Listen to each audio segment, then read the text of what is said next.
We're back. It's amazing. This is our first live and in-person CEO Insights since a year ago, February, a full 18 months. It's just great to be with everyone. It's great to see everybody. Let's hope we can subdue this variant and get back to some level of normalcy. Welcome to our Columbus Chamber of Commerce's CEO Insights series. I'm Don DePero, your President and CEO of the Columbus Chamber of Commerce. We're thrilled to see you, thrilled to welcome you back. This, as I said, is our first in-person CEO Insights in a year and a half, so thanks very much for joining us. Our business community has certainly been challenged with finding new ways to adapt over the last year and a half. So it really does feel fantastic to be able to meet with all of you here today, live and in person. A very special thank you to our 2021 CEO Insights partners. They include the law firm of Barnes & Thornburg, managing partner Bill Nolan, who you'll hear from, First Merchants Bank and their president, Jennifer Griffith, who you'll also hear from, and Plant Moran, an accounting and professional services firm, and Jordan Pace from their great organization. We really appreciate the continued support of these wonderful organizations for this very important conversation.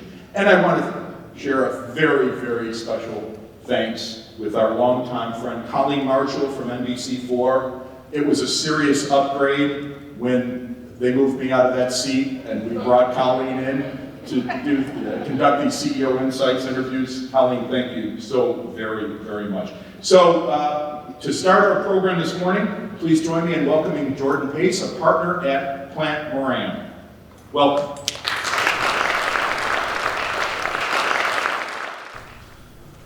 Thank you, Don. Good morning. Welcome to the Columbus Chamber Commerce CEO's Insight Series. I'm Jordan Pace, partner at Plant Moran, a longstanding partner of the CEO Insight Series. Today we're thrilled to welcome Dr. Steve Markovich, President and CEO of OhioHealth, to our stage here at Franklin University.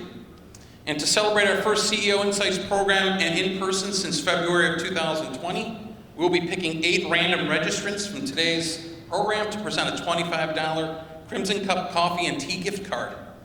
Thank you to Greg Hubert and his team at Crimson Cup for this generous gift. Be sure to stick around for the closing comments from Bill Nolan this morning, and he will announce today's winners.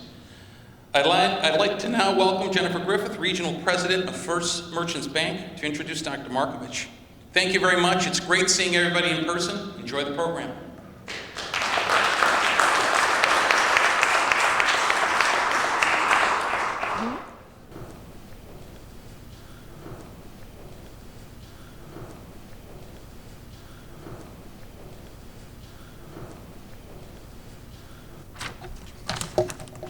Good morning, everyone. Thank you, and I've got to agree, it is fantastic to be here in person. So thank you very much to the Columbus Chamber for hosting us this morning. We appreciate it. I'm pleased to be with you this morning, representing First Merchants as the sponsor of the CEO Insights series since its inception. And over the years, we've had the honor of bringing forward really unique and inspiring stories from leaders throughout our city. And today we're going to continue that conversation with fantastic morning with Dr. Steve Markovich. Dr. Markovich brings a unique blend of knowledge and experience to his role as President and Chief Executive Officer for OhioHealth. And in addition to being a healthcare executive, he's also a physician and a military leader. Joining Dr. Markovich on stage today is Colleen Marshall, our co-anchor, the NBC4 at 6 and 11. So again, thank you very much for joining us this morning, and please enjoy today's conversation. Thank you.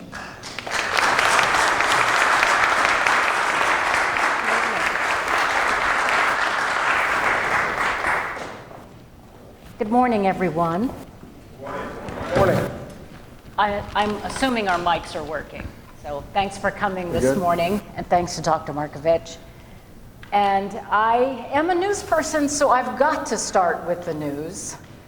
We are all back to wearing masks again, and we are hearing the Delta variant spread.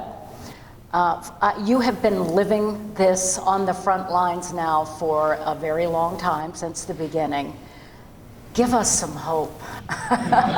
Where are we with this right now? Well, I think the hope comes from the fact that we've been through this, we're experienced, we've got, our leadership is focused on it, our hospitals are focused on it, the community's working on it. So I think from a hope perspective, I think our attitude and our resources will help tremendously.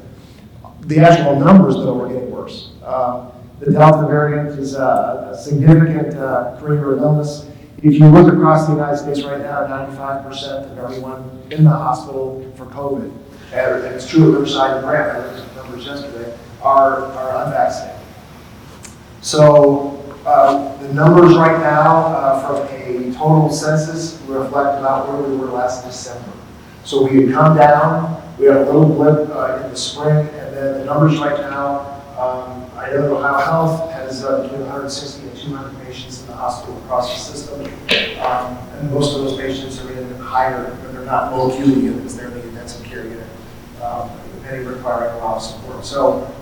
And all we've got right now are masks, social distancing, and vaccine. So the emphasis is really there. You have to lead a medical staff that is exhausted. And at this point, we all thought a month or two ago that we were turning this big corner, that we were going to see people vaccinated, that it was going to work. And then, of course, the Delta variant spreads. How do you keep people motivated to come in and day out and deal with this increasing caseload when they know so much of this is preventable? Right. It is a huge challenge. Resilience, burnout, it's a factor at every part of the organization, from our physicians, our staff, our nurses, the entire organization, including and sometimes administrative folks. You've got people that are tired. In the clinical space, there's no secret, and it reflects many other industries. There's a bit of a labor shortage. There are folks that have gone what we call travelers. There are nurses and techs and respiratory therapists that may choose to leave the organization, go to work for a company, to travel and support another institution. Usually it's compensation driven. So there are some shortages right now, plus seasonal things. So what do? First, you got to have a great leadership team. You've got to have people that you try to get everybody engaged. You've got to have constant communication. You've got to lean on your frontline managers to work with your people. Now we've tried some really neat things. For example, the managers, the frontline leadership team, I had some data that said they were getting burned out and they really needed a break, but you couldn't get them to take a break. And they had vacation in their banks. We actually incented them an extra. We would pay them $250 extra a week to take a week off. Just to get them to go home and reach out or see their families. Because We don't have to do that in a newsroom. we're trying some unique things. But we created a resilience team that actually goes out into the institutions to check the pulse, to keep an eye on what's happening. Are you continually stunned, as I am, that this public health crisis that's global in nature became so politicized so quickly? Right. There's a lot of reasons for it. I continue to be amazed that people hang on to some of the thoughts, given all the data about rates of infection and how sick you get. You had politics, you had public health, you had personal choice. All those things sort of collided. I still think in Ohio, the leadership team at the health department, at the governor's office, did the best job they could do with the information they had. And I think we came through it in a better place than a lot of others. What do we do now is the challenge in front of us, because some of the abilities of the health department have been moved to the legislature. So it's common. Some employers don't want there to be personal choice. Right. Especially in the environment you're in a medical environment. Should you mandate vaccines for your employees? I think so. Every employer has to balance that against their workforce needs, and I'll tell you the OhioHealth story. It became very clear to me about a month ago that we were going to make a clinical decision around vaccination. We were going to watch. We weren't waiting necessarily for emergency use authorization to be removed. We were watching the clinical numbers, and when the curve shifted, that's when I made the decision that we needed to change the rules around OhioHealth employees being vaccinated. Now, we didn't go a full mandate or you're fired. That's kind of a misnomer that's out there. For our organization, we've got 35,000 associates. We're treating it essentially the same way as the flu. You have to get immunized by December 1st, or you have to get tested every week and make sure we're going to make sure you're wearing a mask and things like that. So it's not a get it or you're fired. It's really, how do I create incentives for people to get it done? I spoke with someone in the HR environment who told me that this mandate, everyone's talking about the mandate and what it will do to business environments, and employers don't want to come across as bullies to their employees. But the solution might be to make life so miserable for the unvaccinated that they do it just to get it out of the way, by forcing multiple tests a week, by making them have different hours, by just changing their work rules. Is that something that you could see the hospital doing? I don't think so. I mean, I understand what you're saying. I think it's probably the wrong approach. We don't want to make this a judgmental situation or a punitive situation. If somebody doesn't want to get there are a number of reasons people may not want to get vaccinated. Some are religious, some are cultural. But if it's Some are stupid. well, I would say if they're uninformed. Conspiracy based? Yeah, if we can do a better job of informing to get as many people as possible, that's the goal. The goal isn't to say, if you're not vaccinated, you lose your job, in my mind. It's really around, the goal is to get, if you dig your heels in and you quit, you're still not vaccinated and you're out of a job and I lost an associate. So if we get to that situation where people are leaving their jobs over a vaccine, we all lose. So we've had this debate in the newsroom about how much legitimacy we give to the people who are anti-vaxxers, how broad of a platform, and do we need to, each time we hear from one of them, lay out the facts that science is laying out? And my argument has been, if a parent started a movement saying they personally don't believe car seats are safe for children, and that they think car seats should be a personal choice, we would never give them a platform without saying that's not true. Right. So how difficult is it for you in the position that you're in to deal with all of the falsehoods that are hovering around in conversations about this?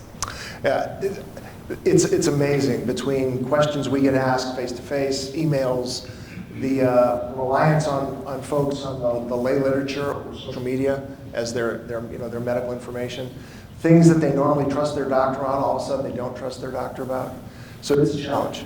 I still think the way to do it is to over-communicate, to continue to try to find references and I hate to say literature sources, but you mentioned science. Where do we get the science? Do we get the science off the internet, or do we get the science from the research and the traditionally published pieces of work? So how do we've got to keep communicating. We've got to keep showing people that literally every clinical physician leadership organization in the country is aligned around this. To say that everyone is wrong at some point, there's a group of people that we're never going to convince. But we've got to focus on those people that are in between and get them to shift their mindset. Let's take a step back, because I talked to you briefly backstage about how I'm so confused about how your military career and your medical career aligned. So let's go way back in time to when you first started out, and I don't know if people realize the rank you have in the military, because you are a 2-star general. I am. And you are also a doctor, and as you told me, those careers were parallel. How did that happen? It was not necessarily planned. I will tell you that. I had a blessed career, but as a young man, my dad had been in the Air Force, my mom was a nurse. You can see where this is going. I wanted to be a doctor, and I wanted to be a pilot. And a lot of folks pat me on the head, said, "That's nice, Steve. we'll see how it ends up, or pick one. Well, I did my research and I found out all the prereqs for med school, and I went off and I went to college with the intention of, when I finished college, I would go to the Air Force and I wanted to try to fly. People, I don't know, there's an age restriction on becoming a pilot for the military. You have to do it before you're 26. There's not an age restriction on going to medical school. And in fact, Ohio State was one of the larger institutions in the country that was very open to a more diverse, even back in the late 80s. They were open to a class that wasn't all 22-year-old biology majors. I went to medical school at 29, and I was not the oldest in class. So I got through college, got my pre-med things done, went in the Air Force, flew, left the active duty Air Force. Wait, you're brushing over this. When in the Air Force flew? Not everybody who goes into the Air Force gets to be a fighter pilot. That's true. So walk us through that. So you go into the Air Force knowing you want to be a fighter pilot, but you don't know if they want you to be a fighter pilot. So how did that work out? Well, at that time, you go to pilot training, they wash out about a third of the class. So 60 of my pals went in and 40 came out, and of the 40, the top 10% get to be fighters. You get to say, I want to do this. So I was lucky enough to be in that top 10% and got a fighter. Got that flying thing under my belt, and then said I want to go back and do this, go to medical school. Now, you say fighter pilot. Were you in Afghanistan or Iraq? Did you ever get deployed? I went to Iraq 3 times, twice as a pilot, once as a doctor. Wow. This is just an incredible marriage of these careers. And you said that you found them to be interdependent. Most people would find them to be opposite of each other. Not, that if you are so focused on being a fighter pilot, how can you be my doctor? Well, it was really, I had 2 organizations that supported each other, OhioHealth and the military. I mean, it was a lot of flexibility. I think the leadership skills in the military, you would be amazed at the investment they make in officers as you go up the ranks. In terms of leadership, communication skills, leading people, and if you've ever, as a metaphor, you think about the Thunderbirds, and you think about the Blue Angels, the pilots that fly over 18 inches apart. The way that happens is it's all about teamwork. It's all about people. It's not about, it's about the group. It's not about the individual. So you get a set of skills that are very applicable to the private world. When you're a physician, and people think the idea of practicing physician as an isolated model, that model is gone. Medicine is practiced with teams. Doctors, nurses, respiratory therapists, care coordinators. That is really, it's moved away from being an individual sport and more into a team sport. So many of the skills you learn in the military are directly applicable. The leadership skills are what allowed me to kind of move up the ladder. I hadn't applied for a job in 20 years. We were chatting backstage. I said, you do a good job over here, people will tap you on the shoulder and say, can you come help me over here? And that turns into a career. So you go in and become a fighter pilot before the age of 26. You stayed in the military, though, and then went to medical school at the age of 29. Right. So we've all heard about the rigors of medical school as well as the rigors of the military.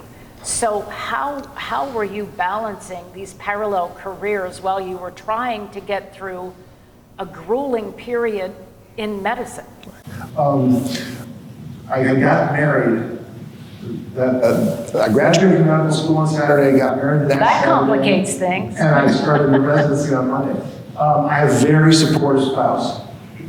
She's a rock star, and she understood this was kind of this thing I wanted to do. A lot of time management, a lot of commitment to the standards. There were a few times, so I had gone from the active duty to the reserve. I was a National Guardsman here at Rickenbacker, just off the town.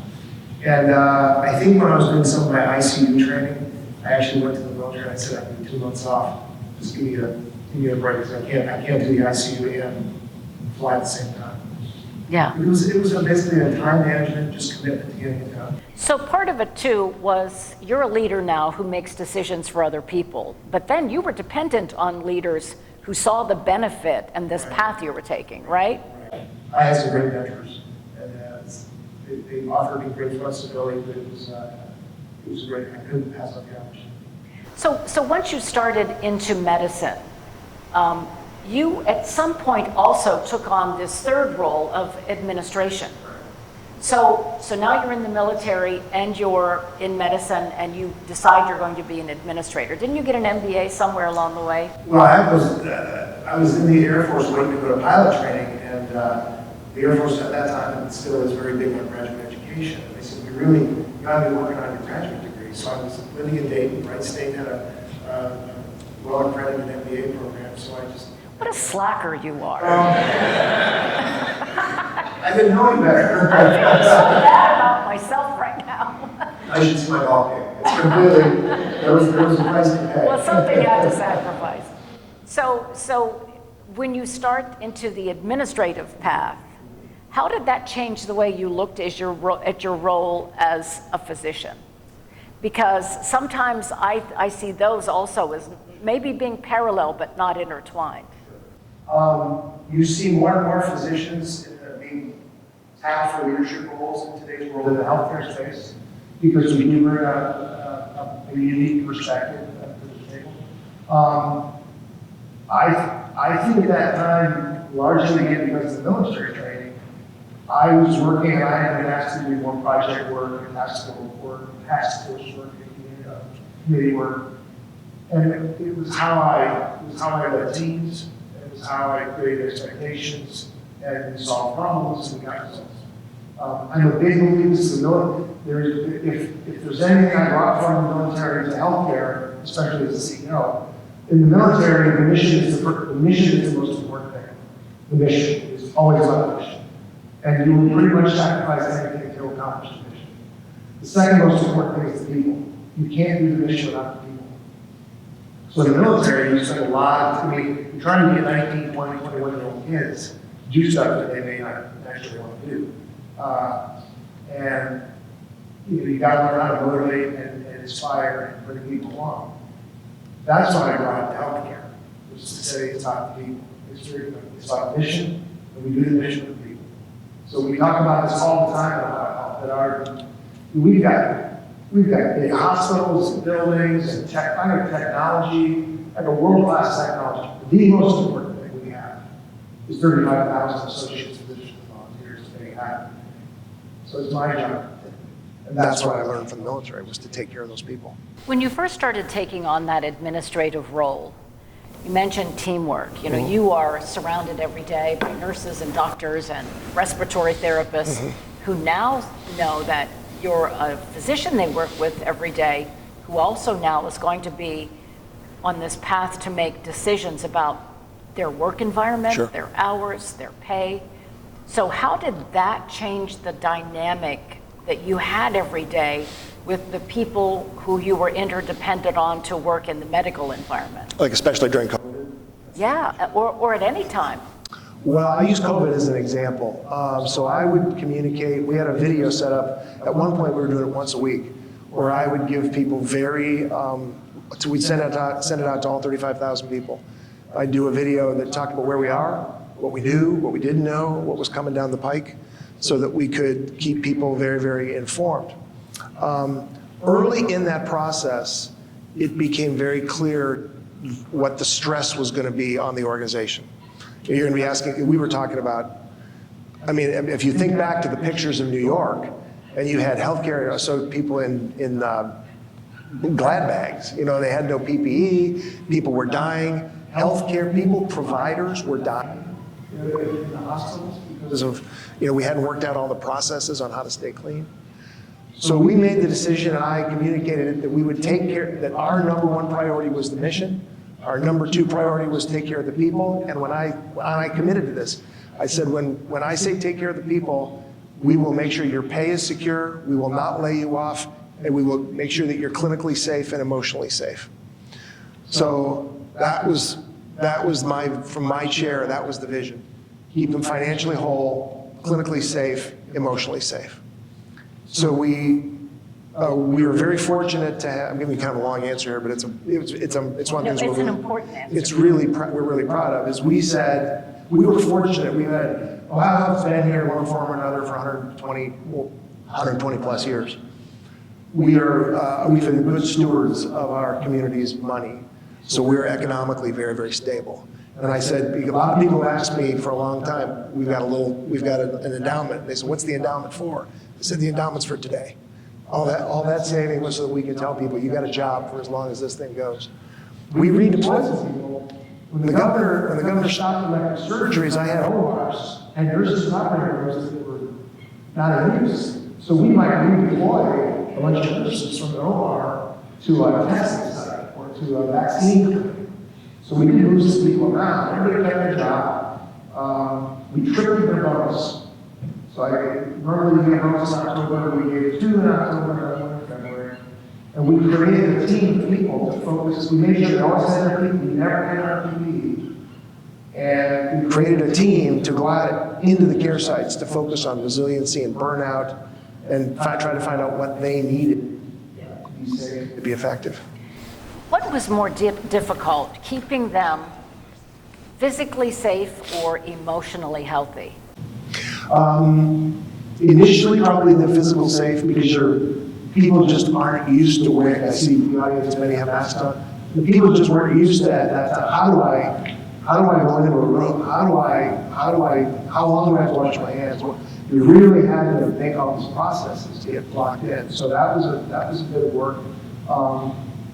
But then as people started to see, you're in the news business. I mean, you go home and see these horrible videos from New York City of coffins being, buried on island. And then people's loved ones caught the disease. And then we lost 4 associates to COVID. It became very, very real. And so this focus on, it's on every agenda of every meeting. What's going on from a resilience perspective? How we better take care of the emotional needs of our people. In the midst of the pandemic was the social unrest that we saw across the country after George Floyd and here in Columbus. In the newsroom environment, it created a lot of concern because we had, especially, young reporters are usually working nightside. Right. And covering the protests, and at night they always got worse. And we feared for their physical safety. And that was in the midst of dealing with this pandemic and trying to report with a mask on. And so in the hospital environment, every work environment at that time had people who were dealing with this 2-pronged social stress of seeing what was happening to the nation socially and worrying about this health environment. How did that affect the hospital environment at all? Absolutely.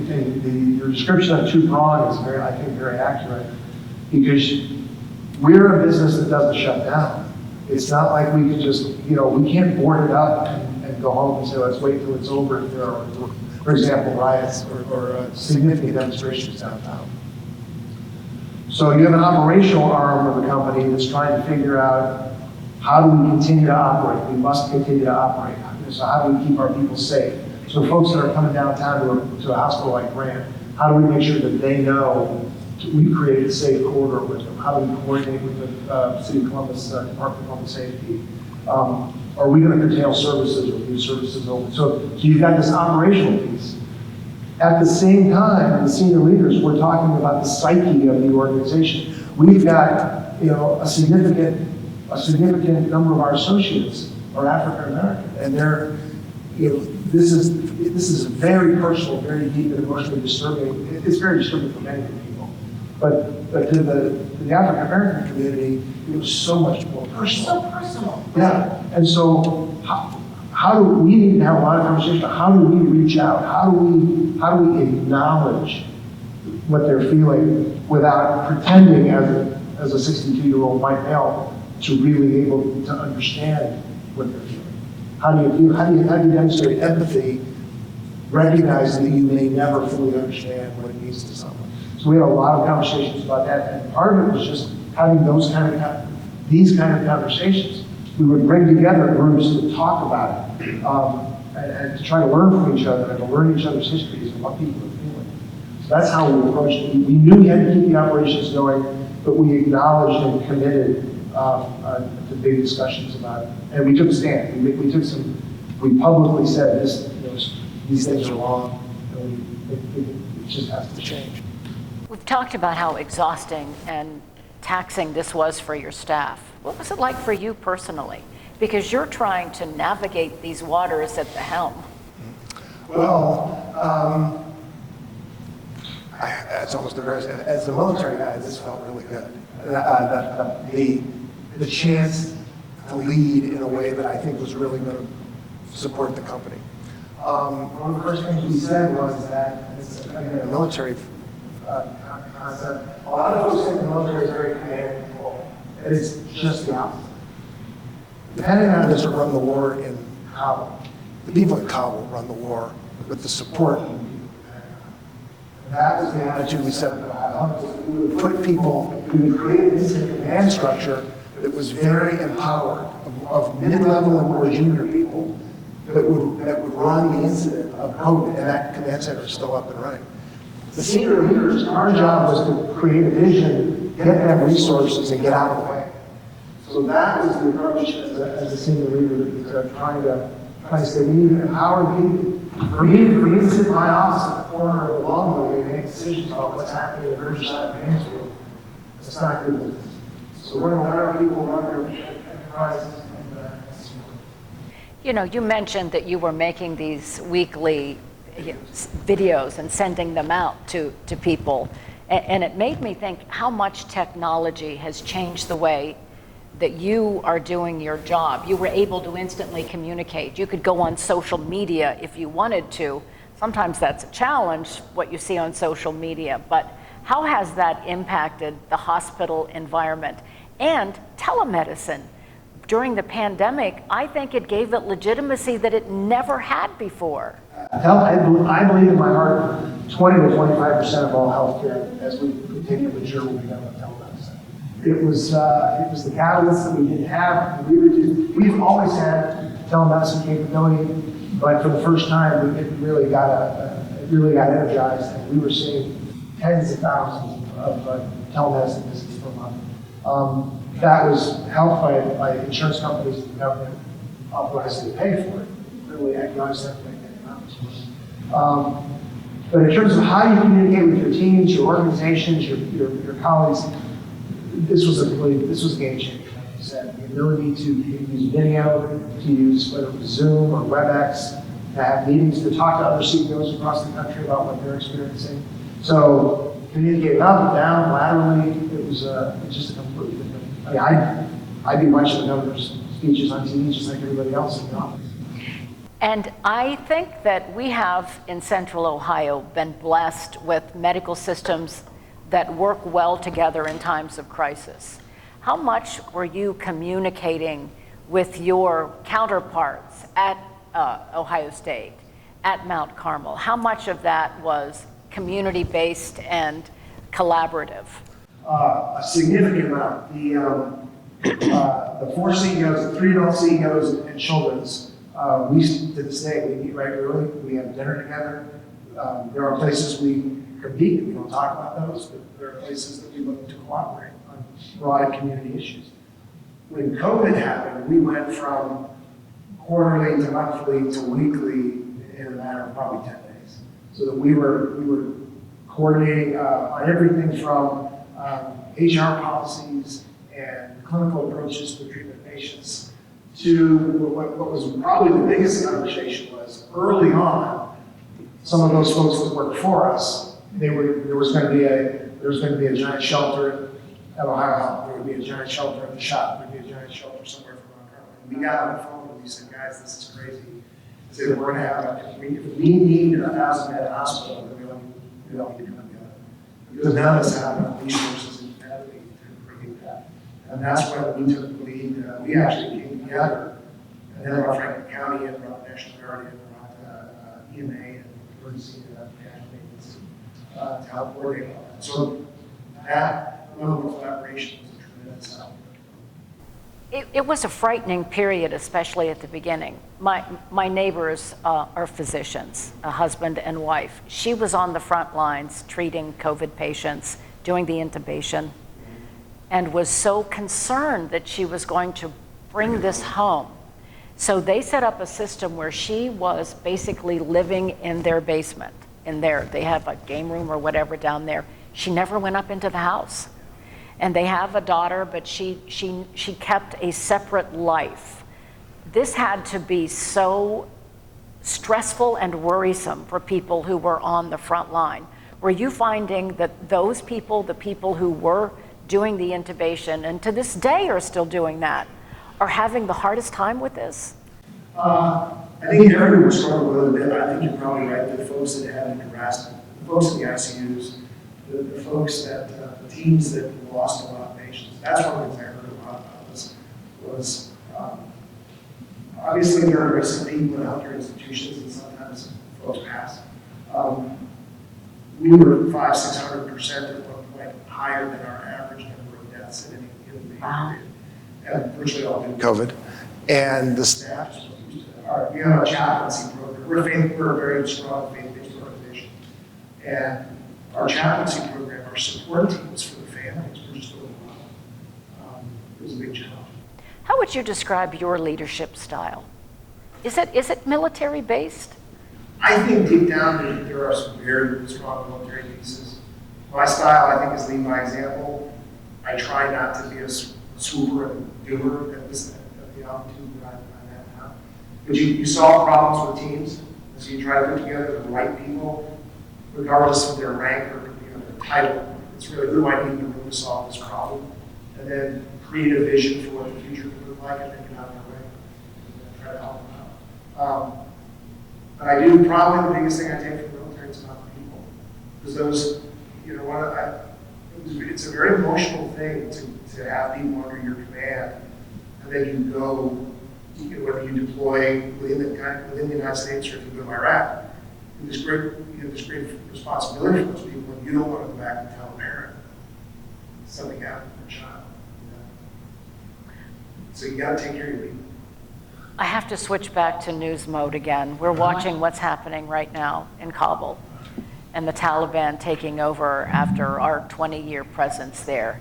From your perspective as a military, a fighter pilot who's been in Iraq, what are you thinking as you're watching all of that? Well, again, I'm not involved in senior discussions with strategy or policy. It's just, I think it's when you see people that are, there clearly are issues around the number of people that are left and people want to leave, and people that, the impact of the regime. I just hope we're able to do whatever we can with our policies to try to help those people. Certainly in the Americas that are left in Afghanistan or Kabul, I know we're doing everything we can to take care of those people. We should point out, not only are you a two-star, but you did this in a rare way, didn't you? It's fairly unusual for a part-timer, a traditional reservist or National Guardsman to get to that. And you like to rub that in Steve Stiver's face, don't you, that you did it first? So Steve Stiver is a good friend because he's in the Army National Guard. And we've been in it for a long time. We've known each other a lot on the Air Guard side. And I was a little bit ahead of Steve, so I had 2-star and then 8 or so later, Steve had 2-star back. I used to, he and I would see each other in meetings, maybe about the chamber, and he would call me, he'd say, "Hi, General," and I'd say, "Hi, Congressman." And we sort of winged each other. But Steve's a good friend. As you look at all that you've done, and I hate to make people look back on their life like I think now you can die. I don't mean it that way. But as you look back at the position you're in now, you have done administration, you've done medical work, and you've done obviously military service to the country. Is there something that sticks out as your point of pride, your moment of that was a good accomplishment? At the risk of copping out, I don't know if there's any one. Let me answer your question. I am a second generation American. My grandparents came from Yugoslavia, and for a long time, I was really good at nurses. We had very large resources back then. And I would say what I'm most proud of is I'm the American dream. You are the American dream. In saying that, I grew up, I had a dream when I was a kid, and I was able to accomplish it. And I looked at my parents and my grandparents, and they got to see so bad and all, obviously. And it was just great to, my dad didn't finish high school. Wow. Yeah, you've taken a leap for the family. Do you have siblings? I got a younger sister who's in healthcare, and a brother who's in healthcare. Are they jealous of you? No, I think sometimes they look at, my sister's a chief nurse at a hospital system up in Michigan. And she said she looks at headaches and she said she didn't want to do that. Really? Yeah. So you're the oldest. I'm the oldest. So you say you've lived the American dream. What have you not done that you think you would still like to go after? You seem to set goals for yourself very clearly. Or are you looking forward to someday I'm going to retire? What I'm looking forward to is when anybody that has worked with me in OhioHealth goes, I love to teach, I love to develop people underneath and around me. So when the time is right, I've got a team that needs to carry OhioHealth to the next phase. That's probably when I'm retiring. But that idea of just working with people and teaching people, and I had a young woman who was a medic in the military with me. She was a medic, so she was trained but not degreed. Okay, so she came to me and she said, "I'd really like to get a career in healthcare." So she got her nursing degree. We got her to that, and then she came to me. She said, "I think I want to be a doctor." And so she's in medical school now. So she came to see me about 2 weeks ago just to talk about her future. You must be so proud of that. If you ask me what am I most proud of? That's a great story, yeah. So I know that you probably don't do the day-to-day medical care anymore. You had to transfer away from that. Was that hard to give up? Because that was your dream. Initially, what I think I did was to sort of figure out in my head that instead of taking care of one patient every 20 minutes, every day we take care of thousands. So I'm still able to contribute. When we're in the boardroom or we're at the senior table, I tell people all the time, I said, I'm not the chief medical officer, I'm the CEO. But I don't leave the MD outside the board. The lens and the perspective I bring to the conversation is a clinical one. Not all hospital administrators who make their way up to the highest ranks are physicians. A lot of them come from the business background. Right, because it is, after all, a business too. Do you think that you had an advantage because you were a physician? And do you think that that should be a requirement for hospital CEOs? I think it's a requirement. I think CEOs that come out through a non-clinical track can be great. Many of the best CEOs in America are non-physicians. So, but it does help in today's world to have a little better understanding of the clinical space. So I would say you could be a nurse, you could have pharmacy or respiratory therapy. I think over time you'll see more CEOs with clinical backgrounds. But they also have to have a business acumen. You gotta have that understanding. And that's not, those two things don't always pair up because it's very different, business and medical practice, as I feel like I'm telling you that. Those are two different things. They're very different. I think we all know you can't separate healthcare from business and cost. Yeah. Because it's such a big part of it now. Well, you know, Katie Smith with CEO Magazine gets to ask a question when we do the CEO Insights, the editor. So Katie, what's your question? Oh, she gets to come up to the mic. That's great. Good morning. We all in this room are going through this giant shared trauma with COVID. And people here, there are many employers here, people and managers, people who have staffs, just like you. What is your advice for all of us and for employers thinking about whether to require vaccinations or masking in the office, and for staff in weighing how to comply with those requests. And we hit on it, I think, in our earlier conversation. Reach out and do whatever you need to do to understand the current situation, understand the facts. So find some resources that work for you. Feel free, if anybody, I would ask Hal Hans or any of the folks in Columbus. We have teams, we have infectious disease specialists, we have epidemiologists. We interpret, when the CDC puts out a 37-page document, we try to boil that down. We have great relationships with the health department. So if any of the healthcare systems can help you to understand the current guidelines, why they are doing it the way they're doing it, what the data is showing. So figure out how you're going to understand the current environment so that you can make smart decisions. Everyone's situation is different in terms of, because we went through it, who can work from home, who can work from home permanently, who has to be in the office, what are we going to do if somebody doesn't get vaccinated, what are we going to do if somebody gets sick. So all that thinking that has to happen really has to get based, I think, on science, is to go back and say, okay, what is the current guidance, why is it the way it is, and how are we going to interpret that? Are we going to allow, this was a question that came all the way to the CEO yesterday about team building events. So we've got OhioHealth people that have got things planned to do team building, and we're going to be outside. Should we do that or not? So we're working on the same issues. But I always say, okay, well, what does the guidance say? The guidance from the health department, the guidance from the government. And we're trying to follow that. This is all we got right now. That'd be my best advice: is understand the environment and try to figure out how to use the rules to get your business. Part of the problem for not just employers, but for the media, and I'm sure for the healthcare systems, is the science evolves. Everything we've learned more first about coronavirus, and then this Delta variant, and then it's more contagious. We're back to masks. After telling people you don't have to wear masks if you're fully vaccinated. So because it evolves and changes and morphs into something new, it seems like every week, people are finding it harder to believe when we tell them something. Are you facing that challenge as well? Absolutely, and I love the way you said it. It's that the science evolves. It's not that the first science was wrong, or the first science was bad.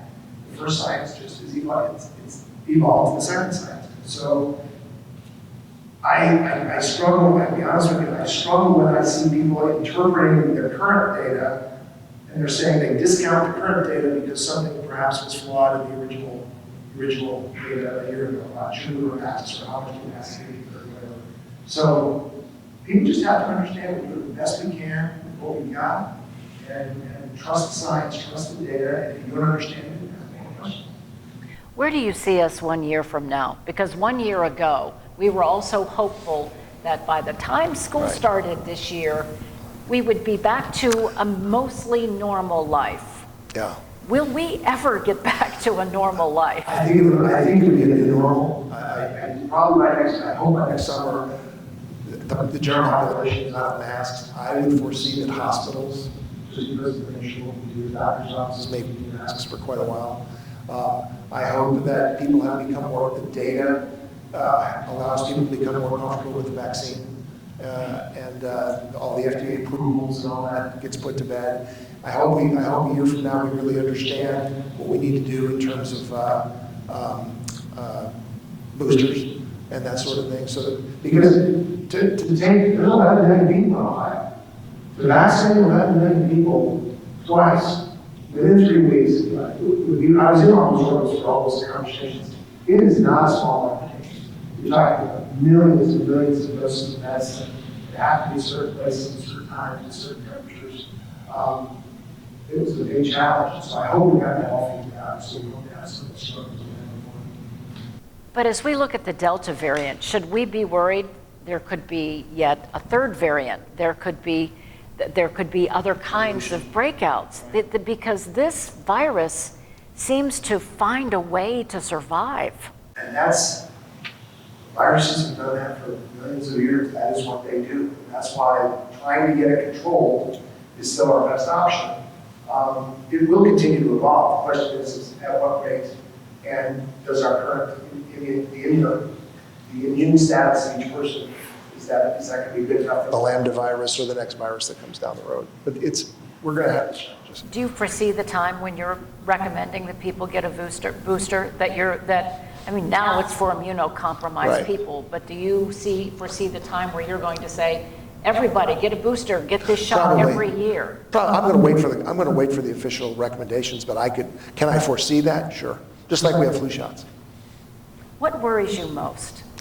Well, I worry, like I keep saying, I worry about our people. I worry about the labor market in general. The labor market in healthcare on a national level is tight right now because some people have left the market. Some people have, the pipeline got constricted during COVID. You had nursing schools where the output dropped off. The education process got slowed down. And then you got folks that are leaving to pursue other opportunities. So the labor market now is tight, and unfortunately, patient demand has changed, and we don't get to turn it. It's not you close our doors, or it's just not be open on Sundays. It doesn't work that way. So labor keeps it up. And all of this is financially burdensome, and none of us understand how hospital systems. How it works. Have you ever really looked at your hospital bill? Yeah. It's so confusing. So Right. what's this done to medical costs, and what will it mean to the general population when it comes to managing the cost of our health care? Well, I don't know that it did anything from a cost perspective that a consumer would see. Now, clearly, I think everybody knows, like many businesses, healthcare got an infusion of cash from the government at several points during COVID. There was concern at the beginning of COVID that some of the smaller, less economically stable institutions would fold. We're going to have to join bigger institutions. To a large extent, that did not happen. A lot of folks because their volumes went down with COVID, their revenue went down, and that was paid up by the government. So I don't know that now get passed down directly to consumers.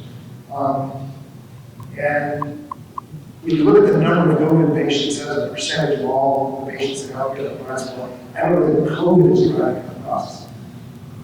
Costs for healthcare in this country, I don't know, oversimplify very complicated conversation.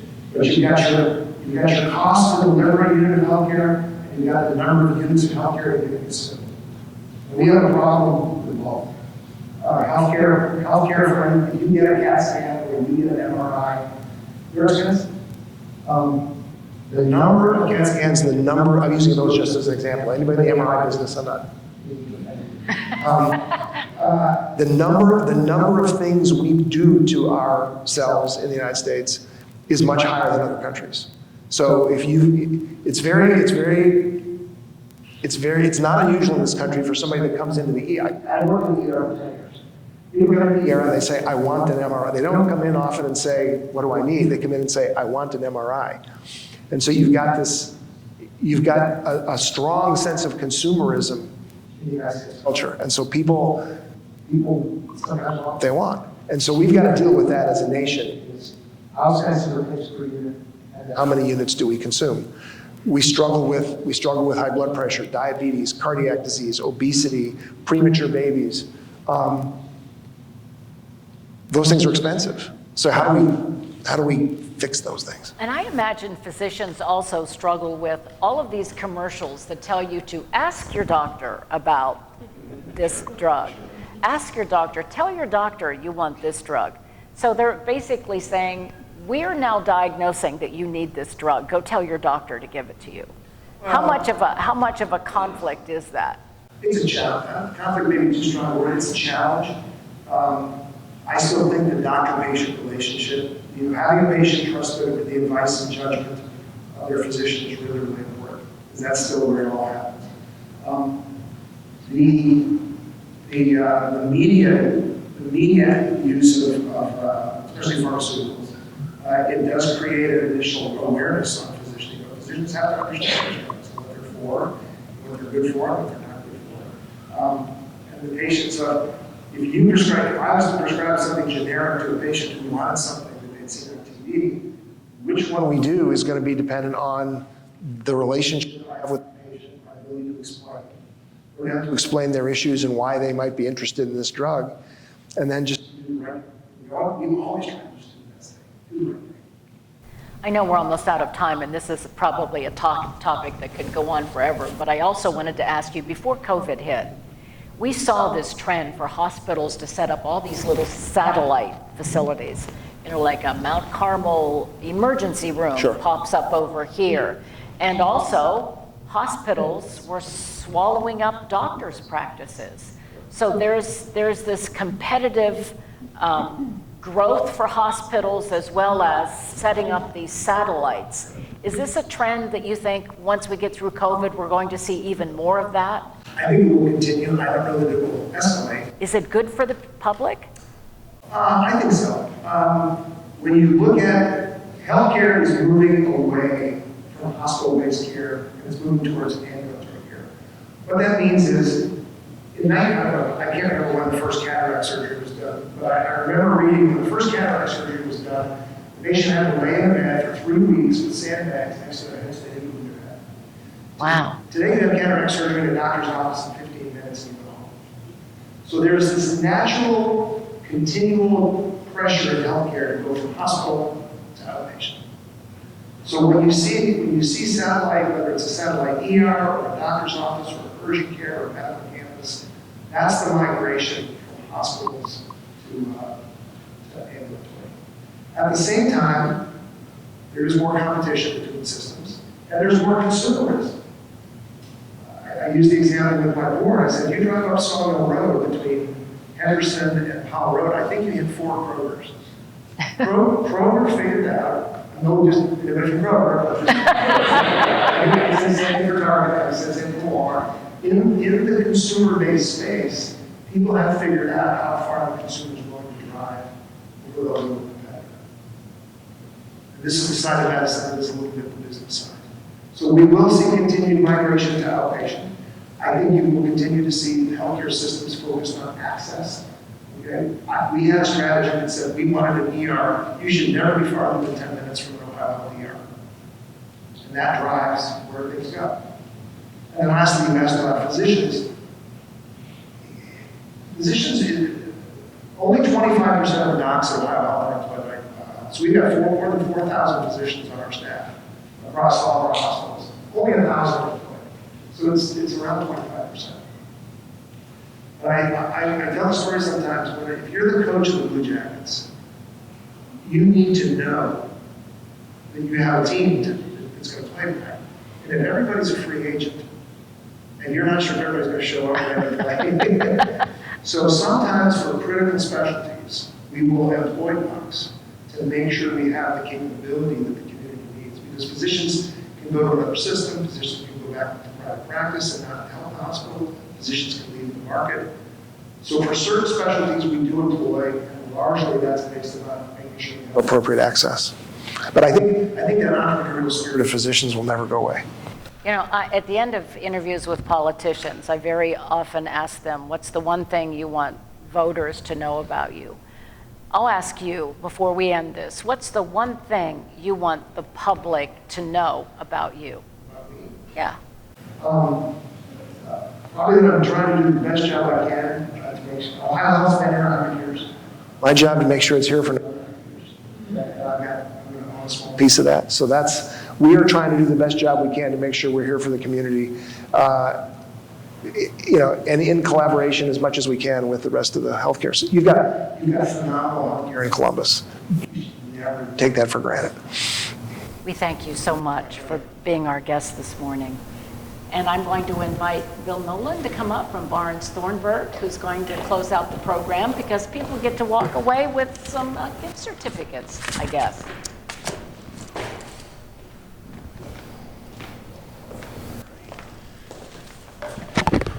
All right, getting high tech here. Your wife did get a honeymoon, right? At some point. She's still waiting for that, sorry. I was a little surprised Colleen let you off the hook on that, but haven't watched her in action. So, but this is, wow, timely and powerful and inspiring, so just thank you.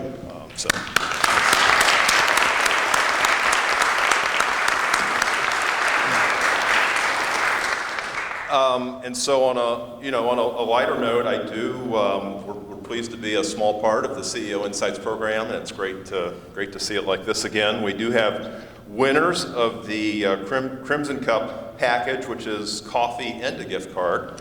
And so I'm going to run through those really quickly and get those out front, right at the end. So Ron Calhoun at Palmer Donovan, just a coincidence I was sitting next to Ron.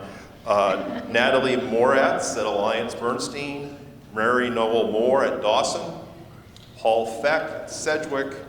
Carolyn Markling at Dupler Office. Neil Johnson at Lawrence Evans.